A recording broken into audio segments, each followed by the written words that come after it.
Lors de la soirée électorale du 3 octobre dernier, c'est la députée sortante Agnès Grondin qui a remporté les élections.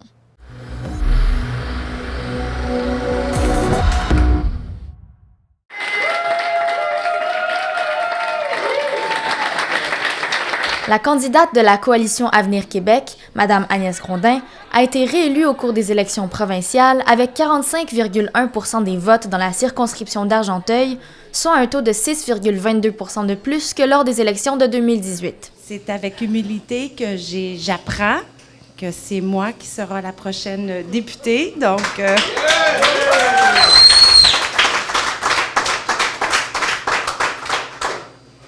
c'est un privilège d'être à l'Assemblée nationale. C'est un privilège de représenter Argenteuil. Je vais continuer à représenter tous les gens d'Argenteuil. Je vais continuer à être la voix d'Argenteuil auprès du gouvernement, donc de défendre nos projets.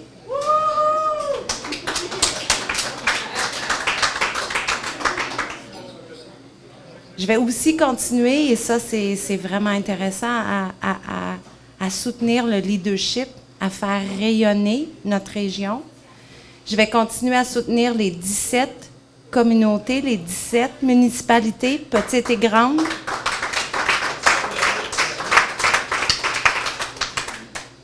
Les organismes communautaires qui sont un tissu social très important pour notre bonheur.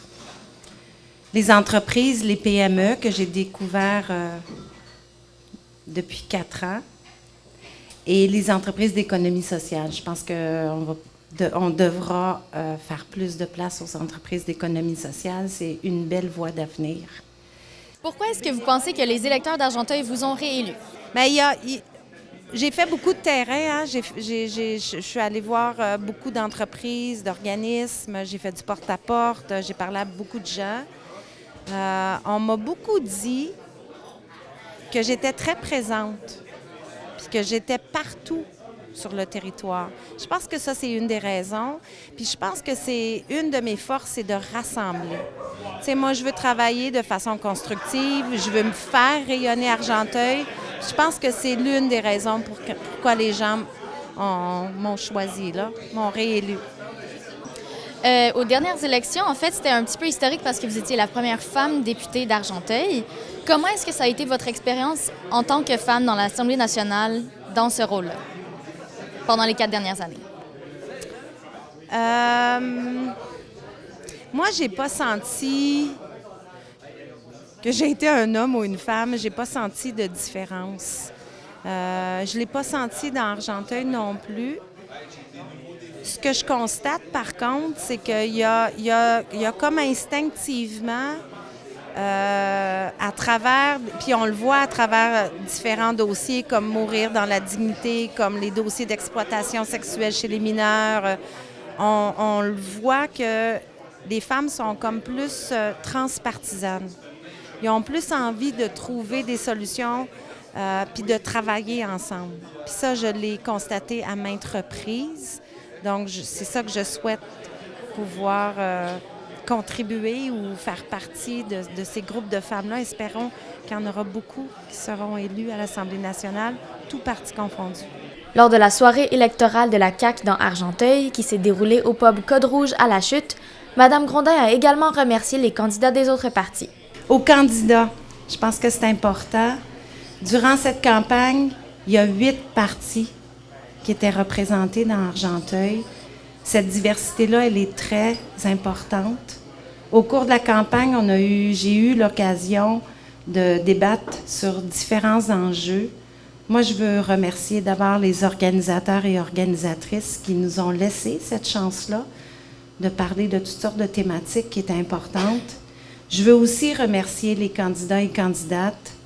On a eu des débats d'idées très respectueux. J'ai toujours dit que cela prenait du courage de se présenter en politique. Je tiens donc à saluer le courage de tous les autres candidats et candidates.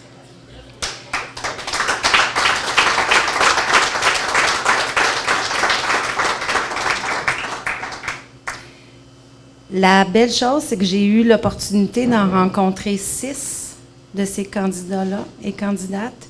Ils vivent tous dans Argenteuil.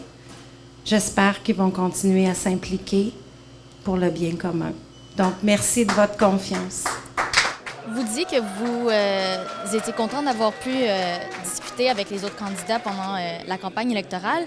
Qu'est-ce que vous avez appris de leur part pendant ces élections que vous allez pouvoir appliquer pendant les 4 prochaines années? C'est sûr que, comme j'avais fait en 2018, moi, je vais inviter les autres candidats à discuter avec eux, ceux qui vont vouloir. Donc, je l'avais fait en 2018. Puis on a pu échanger sur toutes sortes d'idées ou de dossiers. C'est sûr qu'on a quand même on a tout identifié dans les différents partis des enjeux assez similaires. La façon, ce qui nous différencie, c'est dans le comment. Donc, ça sera là de voir si les gens vont vouloir discuter avec moi. On verra. Avec 90 sièges à l'Assemblée nationale, soit 16 de plus que lors des élections précédentes, la coalition Avenir Québec formera encore une fois un gouvernement majoritaire. Pourtant, le parti de François Legault n'a reçu que 3,56 % du vote populaire de plus qu'il y a 4 ans ou 40,98 % du vote populaire à travers la province. D'un autre côté, même avec presque 13 % des voix, le Parti conservateur du Québec n'a pas su faire élire de députés à l'Assemblée nationale, incluant le chef du parti Éric Duhem, qui a été vaincu par le candidat caquiste dans sa circonscription. Bien justement, tu as eu des bons mots pour tes adversaires, dire que c'est le fun d'avoir 8 partis qui étaient représentés dans Argenteuil. Malgré tout, vous allez avoir une forte majorité, 97, peut-être 92 candidats élus. Le Parti libéral va avoir 19 élus, mais 13 % des voix, tandis que le Parti conservateur, 13 % des voix, aucun élu. Est-ce que vous allez penser peut-être revenir avec l'idée de changer le mode de scrutin au Québec? Bien, il y a un projet de loi qui a été déposé, puis il n'y avait pas d'unanimité au sein des différents partis de comment le faire. Tu sais, c'est un immense chantier, la réforme du mode de scrutin. Moi, je pense qu'il y a tout un travail de réflexion, d'accompagnement, d'éducation, de sensibilisation à faire. Est-ce que c'est dans les 4 prochaines années que ça doit se faire? Ça, c'est pas à moi à le décider. Puis c'est pas moi l'experte du point de vue légal. Mais effectivement, on verra quelles seront les données, les chiffres, les données, puis on verra quelle sera la réaction. Moi, je peux pas prévoir. Malgré la défaite de son parti, le Dr Karim El Ayoubi, qui est resté en 2e place dans les prédictions de vote à travers la campagne électorale, demeure optimiste. Bien, je veux dire, c'est très encourageant d'une certaine façon. Je veux dire, lorsqu'on regardait les tendances, on regardait l'ensemble des sondages, on voyait très bien que ça aurait relevé presque du miracle que le PCQ soit élu dans Argenteuil. Mais lorsqu'on regarde, aux dernières élections, on a fait autour de 1,5 % d'intention de vote. Maintenant, aujourd'hui, est-ce qu'on va finir, là, on est à 14,5, je pense, quelque chose comme ça. On va-tu finir à 13,5, 14,5, 15, 15,5? Mais peu importe, c'est un bond qui s'est à peu près jamais vu dans l'histoire du Québec moderne. Peut-être jamais vu là, de mémoire. Donc, c'est une grande réussite. Il faut comprendre que les gens ne sont pas nécessairement... particulièrement au Québec, les gens aiment un changement. Quand ils veulent un changement assez graduel. Nous, on propose, je pense qu'on a d'excellentes idées, des idées, en l'occurrence, en matière de santé qui se comparent aux meilleurs pays sur la planète, mais le fait juste de parler de privé en santé, le fait de parler de diminution assez significative d'impôts, les gens, comment je peux dire, ont tendance à parfois avoir une certaine crainte qu'il y ait une diminution des services. Donc, je pense qu'il va falloir qu'on raffine notre façon de communiquer l'information. En tant que jeune parti, en tant que parti en émergent, je pense que notre plateforme, on a d'excellentes idées pour le Québec, mais la prochaine étape, ça va être de raffiner notre stratégie de communication afin de mieux faire passer notre message. Puis on grandit tous, mais c'est une énorme victoire, moi, je considère, pour notre parti. Est-ce que vous attendiez à ce que M. Duhem, le chef de votre parti, soit défait dans sa circonscription?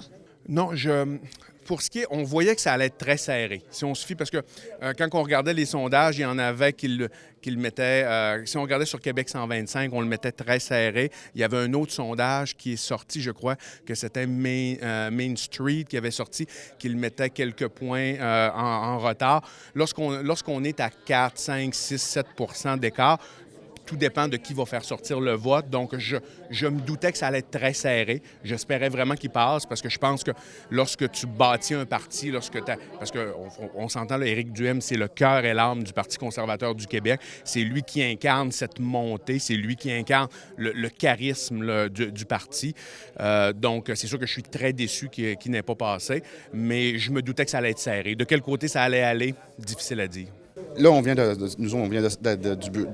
rassemblement de Mme Agnès Grondin. Oui. Elle mentionnait que, comme elle avait fait en 2018, elle va rencontrer tous les candidats après l'élection pour pouvoir jaser avec eux, voir qu'est-ce qu'elle pourrait apporter comme idée. Est-ce que vous allez accepter l'invitation, justement, pour Absolument. aller la rencontrer? Ça va me faire grand plaisir et je trouve que la campagne d'Argenteuil, elle s'est bien déroulée dans l'ensemble. Il n'y a eu aucune animosité entre, peu importe les candidats. Un individu que j'ai bien apprécié, c'est M. Lachaine, personnellement, même si les conservateurs et les solidaires, on est diamétralement opposés sur le plan des idéologies, des idées en soi. Mais non, il n'y a eu aucune animosité. J'ai beaucoup de respect pour Mme Grondin, pour les autres candidats. Ça va me faire grand plaisir là, de collaborer de façon transpartisane pour faire avancer les idées de la région.